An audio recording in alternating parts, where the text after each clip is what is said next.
नमस्कार, स्वागत आपका नादी टीवी के इस बुलेटिन में। मैं हूं आपके साथ पारुल। इस पूरे बुलेटिन में बड़ी खबरों से हम आपको रूबरू कराएंगे और ये सारी बड़ी खबरें जिनको हम आप तक पहुंचाएंगे उन पर सटीक पूरी जानकारी आप तक पहुंचाने की कोशिश होगी। सबसे पहले जो खबर जिसको हम इस बुलेटिन में लेने वाले हैं, तो पहली खबर आपको बता दें भोपाल से है। मध्य प्रदेश के 12 शहरों में टोटल लॉकडाउन। आज संडे है और संडे का दिन घर पर ही बिताना है। सोमवार सुबह 6 बजे आप घरों से निकल सकेंगे। 6 बजे के बाद मास्क अगर नहीं पहनेंगे तो जेल जाएंगे, जुर्माना देना पड़ेगा।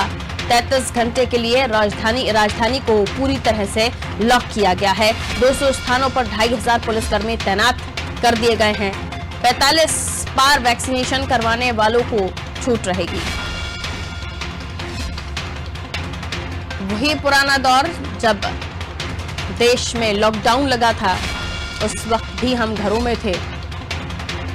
अब धीरे धीरे अगर हालात यही रहे तो लॉकडाउन की तरफ प्रदेश बढ़ सकता है, ऐसी आशंका है, लेकिन फिलहाल कोई पुष्टि नहीं है। लेकिन 12 शहरों में टोटल लॉकडाउन आज लगाया गया है और रात को 9 बजे के बाद कर्फ्यू लग जाता है सभी जगहों पर। 33 घंटे के लिए फिलहाल राजधानी को लॉक किया गया है, यानी कल रात को 9 बजे के बाद अब ये सोमवार सुबह 6 बजे तक 33 घंटे लॉक रहेगी राजधानी।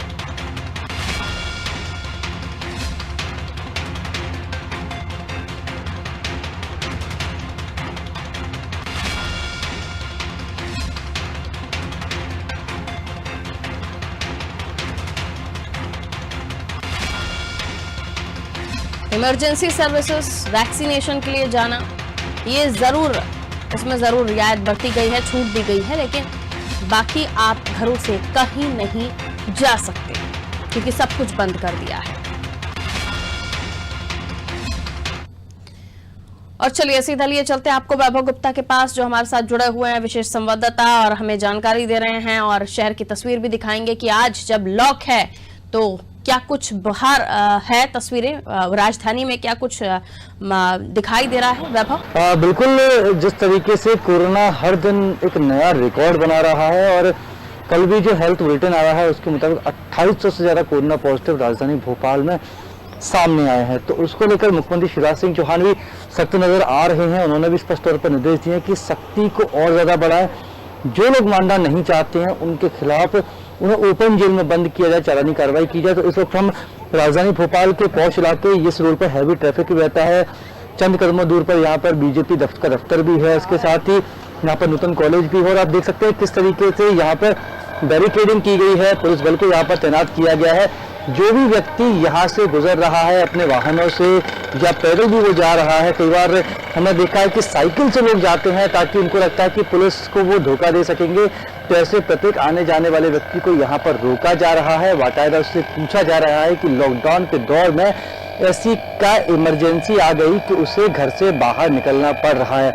यदि उसके पास वो कारण नहीं है या उसके पास जो दस्तावेज नहीं है तो उसके खिलाफ चालानी कार्रवाई भी की जा रही है, उसको समझाइश भी दी जा रही है कि ये जो लॉकडाउन लगाया गया है ये पुलिस के साथ आपके हित में भी है। सरकारें अगर चिंता कर रही हैं तो आपको भी सरकारों की चिंता को मानना चाहिए। लॉकडाउन लगाना कोई अच्छी बात नहीं है, क्योंकि आर्थिक संकट भी बढ़ता है, लेकिन जिस तरीके से कोरोना का संक्रमण हर दिन नए रिकॉर्ड बना रहा है तो उन रिकॉर्ड को अब तोड़ने की जरूरत है, क्योंकि कई बार जो रिकॉर्ड बनाए जाते हैं वो रिकॉर्ड बहुत ज्यादा अच्छे नहीं होते। तो कुछ इस तरह की ही चेकिंग पूरे भोपाल में चल रही है। जो व्यस्ततम चौराहे हैं और जो कॉलोनियां हैं वहां पर भी कंटेनमेंट जोन बनाए जा रहे हैं, छोटे छोटे, जो क्योंकि माइक्रो कंटेनमेंट जोन इसलिए बनाए जा रहे हैं क्योंकि पूरे इलाके को बंद कर देंगे तो परेशानी का सामना करना पड़ सकता है। और रहवासी भी यही कह रहे हैं, जहाँ पर कंटेनमेंट जोन बनाए जा रही हैं, कि सुविधाएं उनको मिलती रहे तो उनको कोई दिक्कत नहीं है, लेकिन लॉकडाउन है, लोगों को समझना होगा, क्योंकि 13 शहरों में संडे को लॉकडाउन है और लोगों को सरकार यही बताने की कोशिश कर रही है कि लॉकडाउन की मदद से आप घरों में रहेंगे तो कोरोना संक्रमण की चेन को तोड़ा जा सकेगा। बिल्कुल, और लगातार हम भी अपील कर रहे हैं कि कोरोना संक्रमण को तभी रोका जा सकता है, इस चेन को तभी तोड़ा जा सकता है जब लापरवाहियां बरतना कम हो जाए। और लॉकडाउन भी इसलिए लगाया जा रहा है ताकि आपको सचेत किया जा सके कि आप जो अब लापरवाह हो गए हैं दोबारा से संभल जाइए, क्योंकि कोरोना वापसी कर चुका है। और अब कोरोना से जुड़े हुए मामले में अगर हम बात करें तो वैभव, लगातार जो है लोगों का आरोप यही कि बाकी सभी चीजों के लिए छूट मिल रही है। आप राजनेताओं के आयोजन देख लीजिए, रैलियां देख लीजिए, या फिर किसी तरह का कोई भी ऐसा आयोजन जो सरकारी हो, वहां कोई दिक्कत नहीं है। लेकिन लोग अब, क्योंकि लोगों का ये कहना है कि धार्मिक स्थान जो है, धार्मिक स्थल जो है, उन्हें भी बंद करने के लिए कहा गया है, तो लोगों का रोष भी है। लेकिन उन्हें समझना होगा कि ये सब उन्हीं के लिए है। अगर जान है तो जहान है। वापस उसी बात पर आ जाइए जो पीएम मोदी ने शुरुआत में कही थी। बिल्कुल, मार्च का ही महीना था। 20 मार्च के बाद 22 मार्च को जब पीएम मोदी ने पूरे देश भर में एक साथ लॉकडाउन लगाने का जो संदेश जारी किया था, वीडियो जो मैसेज था, उन्होंने लाइव प्रदेश की जनता को संबोधित किया था, तब भी कई लोगों के द्वारा इस तरह के आरोप लगाए गए थे कि लॉकडाउन लगा देने से क्या होगा।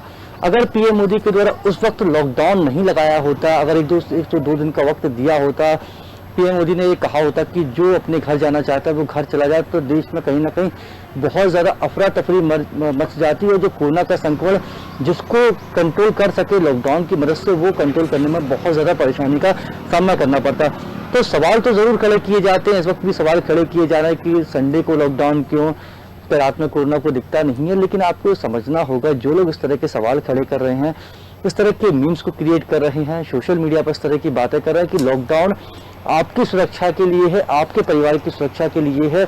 चुनावों को लेकर आप बात कर सकते हैं कि चुनाव हो रहे हैं, सभाएं आयोजित की जा रही हैं, तो क्या वहाँ कोरोना नहीं हो सकता? लेकिन अगर इस तरह करके आप अपनी जिम्मेदारी से नहीं बच सकते, आपको अपनी सुरक्षा की, क्योंकि हम हमेशा देखते हैं कि लोग अपनी सुरक्षा के बारे में पहले सोचते, तो यहाँ पर क्यों लोग अपनी सुरक्षा के बारे में पहले नहीं सोच रहे हैं? क्योंकि अगर परिवार में कोई एक व्यक्ति भी कोरोना के संक्रमण से ग्रसित होता है, तो कहीं ना कहीं पूरे परिवार पर संकट खड़ा हो जाता है। जिस तरीके से दमोह चुनाव में इस वक्त सियासत चरम पर है, और जो पूर्व वित्त मंत्री है जयंत मलैया, उनकी पत्नी सुधा मलैया को कोरोना हुआ है, तो उसके चलते पूर्व वित्त मंत्री जयंत मलैया ने भी खुद को क्वारंटीन कर लिया है।